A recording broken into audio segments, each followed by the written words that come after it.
Today I'm going to show you how I normally change toner cartridge in this LaserJet Pro M125. So as you can see, if you open here, you see this is the scanner. So now in order to access the cartridge, you need to open the scanner. You hold like this and open the scanner. Once you open, you'll see this surface over here. So what you do, there is this hole here. You just put in your finger and lift this one up like this. Once you lift, now you can see the toner cartridge inside here. So to remove, you just place your hand here and lift up straight like this, and you've removed.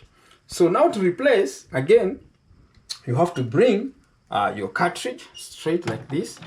You bring it straight like this and put it inside there.